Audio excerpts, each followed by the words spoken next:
Olá a todos, seja bem-vindo a mais um estudo do canal Clamando no Deserto.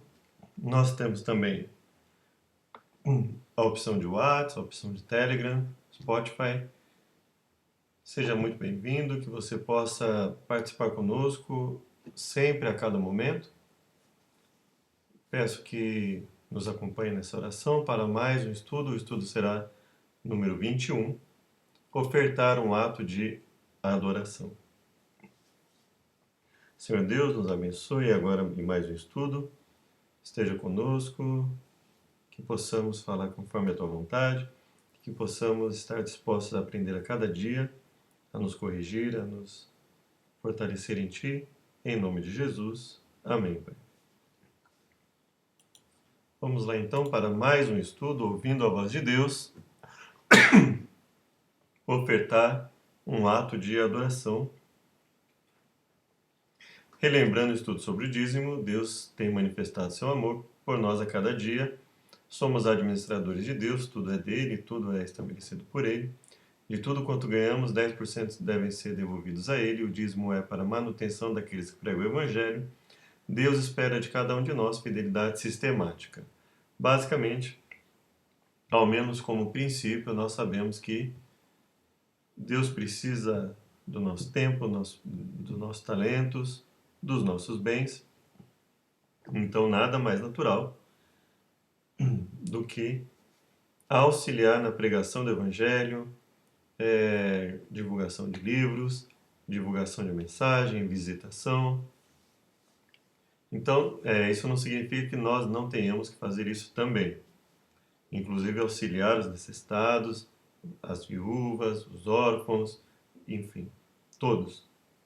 Mas isso não descaracteriza a nossa necessidade de auxiliar na divulgação do Evangelho, e uma das formas muito eficientes de divulgar o Evangelho, quando bem trabalhado, é se utilizar de pessoas que se dediquem exclusivamente a isso, se preparem, trabalhem com visitação, trabalhem com o estudo aprofundado dos aspectos bíblicos. Isso tem auxiliado bastante em muitos locais. Ofertar um ato de adoração.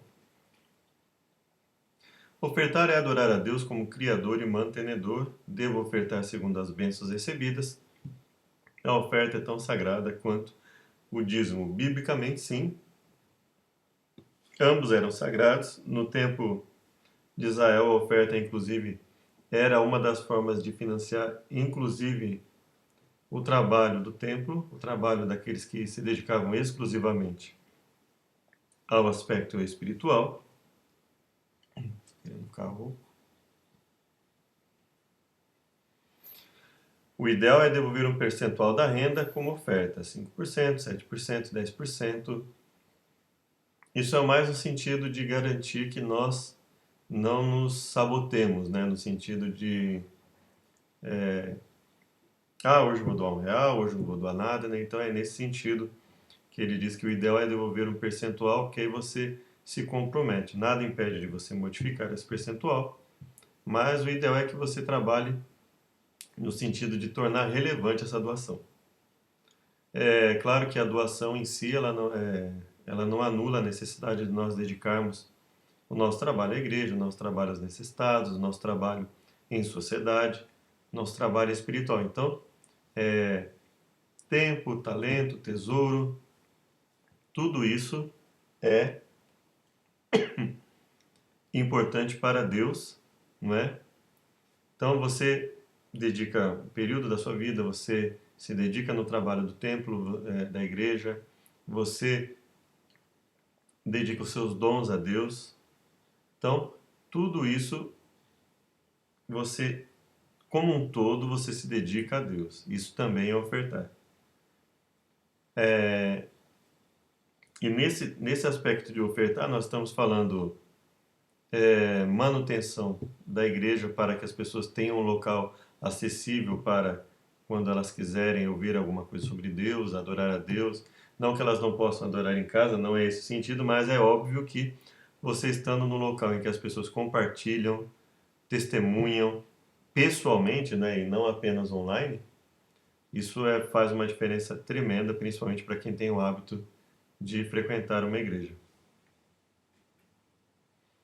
O dízimo pertence a Deus, ele o requer e devolvê-lo nada mais é do que dever de todos nós, mas precisamos ir além do dever em nosso aprendizado de altruísmo e na busca da semelhança com aquele que se deu voluntariamente para a nossa salvação. É óbvio que nosso dever não é só em manter o trabalho de Deus ativo na pregação do Evangelho. Nosso trabalho é auxiliar o pobre, o necessitado, auxiliar o órfão, a viúva, auxiliar o rico que esteja carente de auxílio espiritual. A nossa obrigação, conforme a Bíblia coloca, é pregar o Evangelho de todas as formas, auxiliando a todas as pessoas, auxiliando as pessoas dentro da nossa possibilidade, claro, nas necessidades que elas têm. Então a ideia de, se você pensar em oferta só como dinheiro, mas se você pensar que oferta no tempo de Israel, por exemplo, era tudo que eles pudessem, inclusive o trabalho voluntário, né? O trabalho especializado que precisaria ser dado, porque Deus diz, vocês vão me fazer um santuário para que eu habite com vocês. Essa era uma condição que Deus estabeleceu. Então, e eles, sabendo da necessidade dessa condição, trabalharam muito, muitos especialistas em obras de artífices, em costura e por aí afora. Então, eles ofertaram dízimos e ofertas em alimento, eles ofertaram em dinheiro, havia oferta inclusive de imposto, né, para cada homem. Havia as ofertas sem valor definido. O dízimo é colocado como oferta, né, inclusive quando se fala do dízimo, que seria dar o dízimo dos dízimos, trata do dízimo, alterna o termo, fala ao mesmo tempo do dízimo e oferta alçada, né? Então, o dízimo seria uma forma de oferta com percentual ou fração definida, 1 em 10, que é equivalente a 10 para 100. 10%, 10 para cada 100, que equivale a 1 para cada 10. Então seria esse o princípio em foco. Que reconhecimento a pessoa demonstra ao ofertar a Deus? Agora, pois, ó nosso Deus, graças te damos e louvamos o teu glorioso nome. Porque quem sou eu e quem é o meu povo para que pudéssemos dar voluntariamente essas coisas? Porque tudo vem de ti e das tuas mãos tu damos. Então, o povo de Deus ele já reconhecia, Senhor, nós sabemos que estamos devolvendo a ti. E esse devolver a Deus, evidentemente, significava o quê? Tanto as ofertas de gratidão a Deus, como dentro do sistema de dízimos e ofertas, o auxílio para a manutenção daqueles que trabalhavam exclusivamente com o trabalho espiritual, que se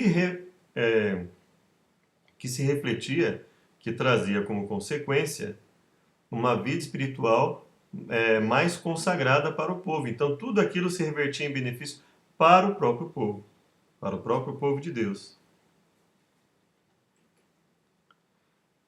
Então, ele reconhece que tudo vem de Deus e das suas mãos. Então, nós damos daquilo que ele nos concede. Por isso que nós usamos muitas vezes o termo devolver. Em que nível de importância a Bíblia coloca dízimos e ofertas como elementos de adoração? Roubará o homem a Deus, todavia vós me roubais e dizeis, em que te roubamos? Nos dízimos e nas ofertas. A questão que que nós devemos ter em mente aqui é o que? Se você pode auxiliar no desenvolvimento do Evangelho, principalmente, dentre outras coisas, além do tempo, além dos talentos, além do auxílio na frequência a um local de adoração, em que você possa auxiliar pessoalmente as pessoas e ser auxiliada. Se você tem condição de auxiliar, por exemplo, financiamento de livros, financiamento de mentes, de pessoas que possam se dedicar e desenvolver cada vez mais a compreensão e a divulgação do Evangelho, e você não faz, e eu não faço, então nós estamos sendo o quê? Mesquinhos. Nós estamos privando outras pessoas do privilégio que nós tivemos. Então, como eles são tratados como elementos de adoração, no mesmo nível de importância. Então, a adoração é um todo. Não é? Então, você auxilia aqueles que trabalham exclusivamente para o Evangelho, você auxilia na manutenção da obra, na manutenção da casa de adoração, na manutenção da causa no auxílio para que as pessoas possam ter uma cesta básica, um, um, uma veste, que elas possam ter um auxílio, por exemplo, quando a gente faz trabalhos voluntários para orientar sobre a melhor forma de saúde física, mental, espiritual, não é trabalho sobre saúde, que é feito aferição de pressão, é feito verificação de hábitos de vida e etc. Então, dízimos e ofertas têm sentidos diferentes, mas são complementares e estão em pé de igualdade como atos de adoração. Quais são os critérios que a Bíblia apresenta para a separação das ofertas em nossa adoração? Deuteronômio 16, 1 Coríntios, e você pode ler esses versos com calma na sua casa. Então ele fala sobre a questão da oferta ser individual e voluntária, planejada, sistemática, proporcional às bênçãos recebidas. Cada um oferecerá na proporção em que possa dar, segundo a bênção que o Senhor seu Deus lhe houver concedido. Esse é um princípio. Oferecer na proporção em que possa dar. Alguns leem a parte que Paulo fala, né? Conforme propôs no seu coração, como um sentido assim, se durante um ano quiser dar R$ 1 no dia, então, segundo o que Paulo falou aqui, tá valendo, vamos dizer assim, né? Se você analisar o contexto, você vai ver que não é assim. No primeiro dia da semana, cada um de vós ponha de parte em casa, conforme a sua prosperidade, e vá juntando, para que se não façam coletas quando eu for. Então, a questão do planejamento, esse primeiro em relação ao aspecto proporcional, esse em relação ao planejamento. Portanto, julguei conveniente recomendar aos irmãos que me precedessem entre vós e preparassem de antemão a vossa dádiva já anunciada para que esteja pronta como expressão e generosidade e não seria de generosidade, não de avareza, né? Ou seja, Paulo está falando claro, olha, se a sua oferta não representa generosidade, se ela representa avareza, então ela não serve. Ora, mas e se eu sou avarento? Então quer dizer que a mente de Cristo não habita em mim. Se eu sou avarento, a mente de Cristo não habita em mim. Eu não estou disposto a oferecer às pessoas a oportunidade que eu tive. É claro que eu não estou, mais uma vez, assim como na questão dos dízimos, não estou defendendo o uso incondicional, no sentido de que você simplesmente dá e fecha os olhos para o que está acontecendo no grupo que você frequenta, pertence.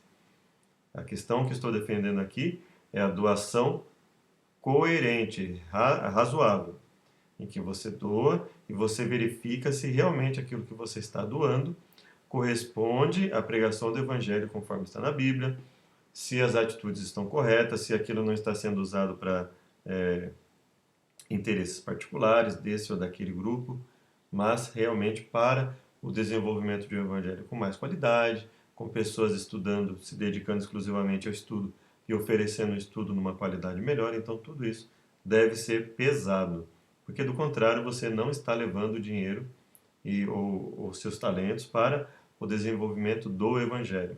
Você está levando para qualquer outra coisa, menos para o desenvolvimento do Evangelho, se isso não for feito no grupo que você frequenta, pertence, a que você pertence. Então, individual e voluntária, planejada, sistemática, proporcional às bênçãos recebidas. Como devem ser usadas as ofertas e como a Igreja Adventista do Sétimo Dia as distribui? Esses receberam de Moisés todas as ofertas que os filhos de Israel haviam trazido para a obra do serviço do santuário para fazê-la. E ainda cada manhã o povo trazia a Moisés ofertas voluntárias. Então, ou seja, uma grande parcela do que o povo possuía, ele levava para esse trabalho que se reverteria em bênçãos espirituais para eles, em desenvolvimento espiritual, em pessoas que, enquanto estivessem fazendo a vontade de Deus, iriam estudar a Torá, iriam estudar principalmente as instruções dadas por Deus, para que eles tivessem saúde, para que eles tivessem um bom plano de higiene, para que eles tivessem um bom plano familiar, um bom plano de planejamento em todos os aspectos da vida. Então essas pessoas trabalhariam exclusivamente com isso e elas auxiliariam o povo nesse sentido. Devem ser usados para o serviço do santuário, no caso, fazendo um paralelo com a igreja, com o grupo que trabalha para Deus. A Igreja Adventista destina as ofertas alcançadas para a construção e manutenção de templos, bem como apoio à pregação do Evangelho em regiões pobres, consideradas campos missionários. Na Igreja Adventista especificamente, existe um plano básico, padrão, em que uma parte do dinheiro fica com a igreja, para a igreja fazer a sua própria administração das suas necessidades, manutenção do templo para receber as pessoas, para fazer um trabalho evangelístico, para auxiliar os necessitados, etc. E aí uma outra parte é enviada para que possa fazer um planejamento no sentido macro, no sentido mais amplo, de auxílio a outros locais. Então, existe um desenvolvimento interno e aliado a um desenvolvimento externo.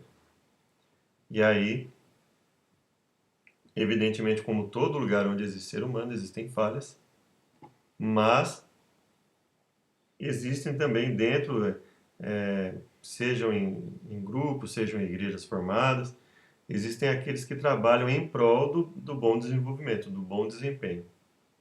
E aí cabe a cada um se perguntar, fazer uma análise, verificar como está a sua igreja, né? Então, aqui nós colocamos a questão da igreja adventista, porque esse é um estudo da igreja adventista, mas pensando como grupo, como igreja, você deve procurar um grupo de pessoas que esteja realmente disposta, não necessariamente de forma perfeita, mas que esteja disposta a pregar o evangelho conforme a palavra, né? A partir do momento que você vê que os interesses individuais estão prevalecendo em relação aos interesses bíblicos, e aí você deve se perguntar se você realmente está auxiliando um grupo para o desenvolvimento do evangelho ou para o desenvolvimento de opiniões individuais ali de pessoas que ao invés de tratar a Bíblia como regra de fé e prática, sujeitam a Bíblia a um interesse particular ou de um grupo específico ou de grupos específicos. Antes de adorar a Deus com a devolução fiel e sistemática dos dízimos e ofertas, o que devemos entregar-lhe? E não somente fizeram como nós esperávamos, mas também deram-se a si mesmos primeiro ao Senhor, depois a nós, pela vontade de Deus. Então, os cristãos macedônios, em primeiro lugar, entregaram-se a si mesmos ao Senhor. Por isso, ofertavam com alegria e generosidade, resultando em superabundância na fé e na palavra. Então, quando você se entrega a Deus e você entende que o reino espiritual ele é mais importante, a sua vida espiritual é mais importante que a sua vida física, a vida física ela fica em segundo plano em que aspecto? No aspecto de que você vai buscar orar, você vai buscar jejuar, você vai buscar um grupo de pessoas que tenham uma linha de pensamento semelhante à sua, né, para que vocês possam compartilhar experiências e conhecimento. Você vai ajudar, inclusive, os que pensam diferente de você, no sentido de conversar, até de um debate saudável. Então, você vai viver parte da sua vida, uma parte considerável da sua vida, no trabalho espiritual. Então, você vai se ofertar. Você vai ofertar bens, você vai ofertar o seu trabalho, sua dedicação, o seu estudo. Boa parte disso vai ser no sentido de ajudar as pessoas para que elas possam adquirir o conhecimento intelectual e a prática, o poder para praticar aquilo que aprenderem também, através da oração, através dos testemunhos que são oferecidos e através de todo esse sistema de pregação que, quando bem trabalhado, é muito eficiente em alcançar as pessoas. E principalmente na manutenção, porque nós não devemos esquecer que a pessoa entra e ela precisa ser mantida ali, ela precisa se fortalecer espiritualmente a cada momento e é preciso que haja um trabalho não só para atrair, mas para manter também. Cada um oferecerá na proporção em que possa dar, segundo a bênção que o Senhor seu Deus lhe houver concedido. Esse é um princípio, né, de você auxiliar na proporção em que você possa. Tanto com seus bens, como com seu trabalho, como nos estudos, sua família, a sua casa, seu carro, naquilo que você puder, você vai fazer com que isso também se transforme num canal de evangelismo.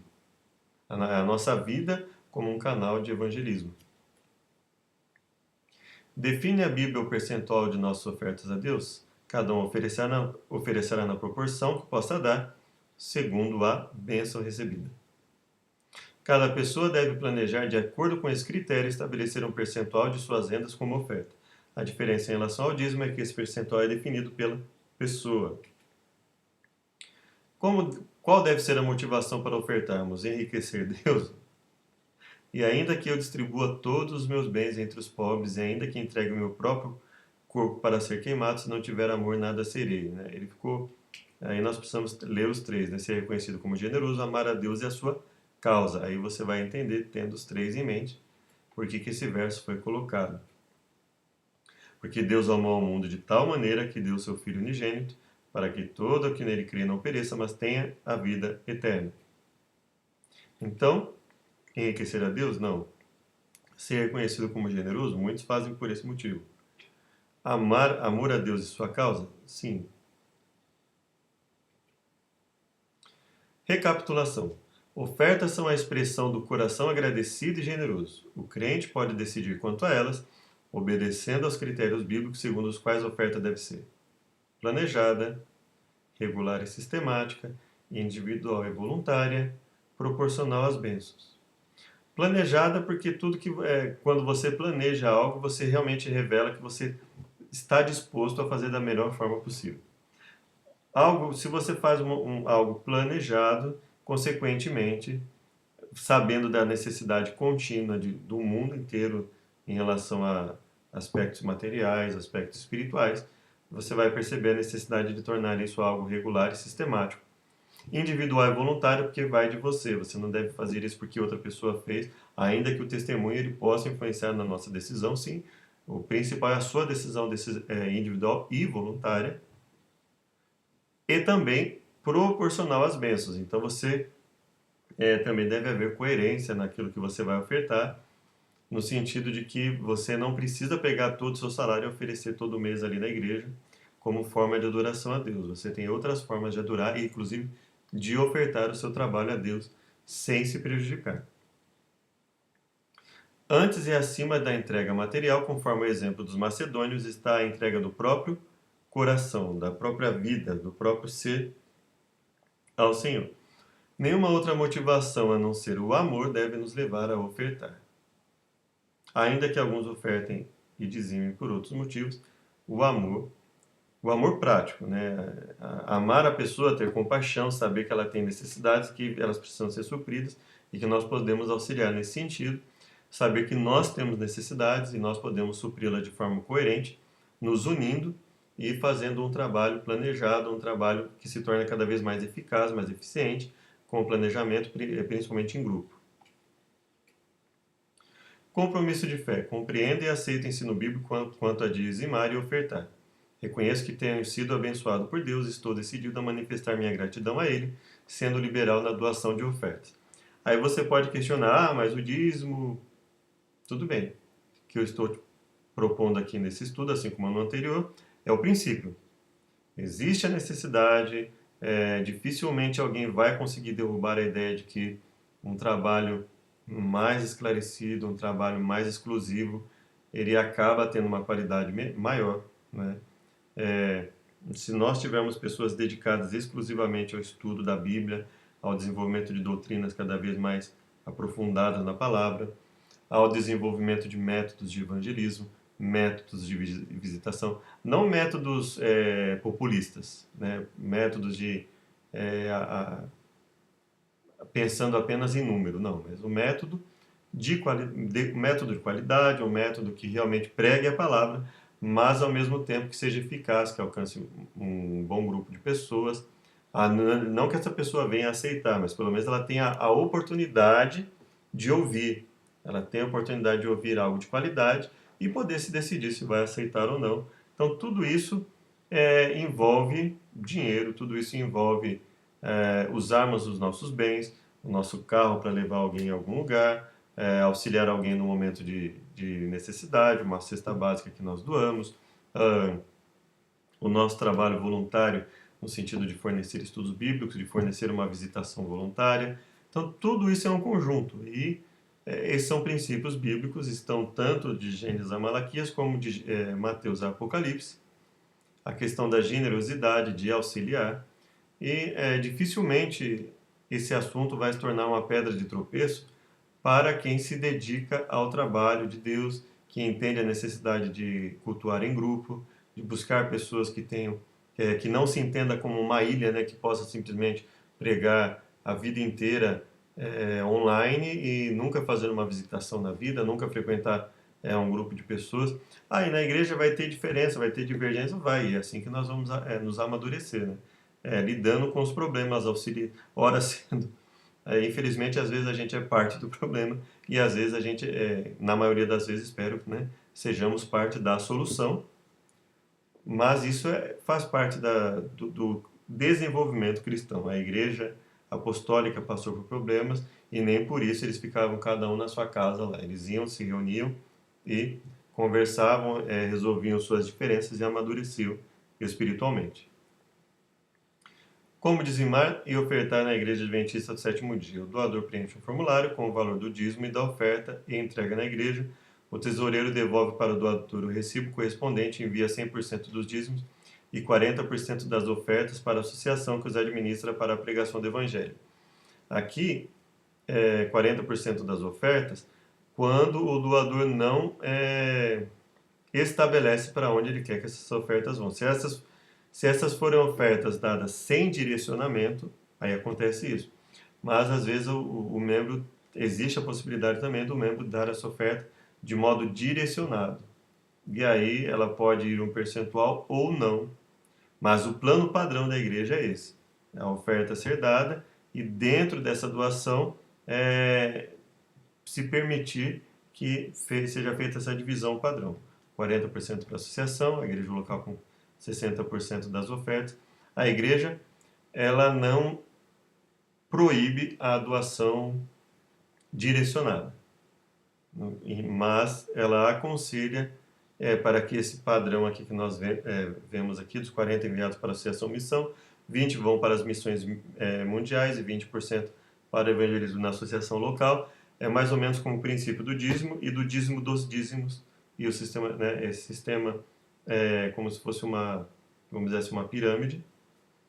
Pirâmide no bom sentido, né? No sentido que a gente vê aí de as pessoas se aproveitando umas das outras e vendendo alguma coisa que de repente muitas vezes só vai dar certo para quem entra no começo. Não, aqui é um sistema em que um auxilia o outro para que todos os setores da igreja possam ser supridos e eles possam auxiliar da forma mais eficaz possível em todos os trabalhos, o trabalho intelectual, o trabalho de visitação, o trabalho evangelístico, todos os aspectos teóricos e práticos da igreja.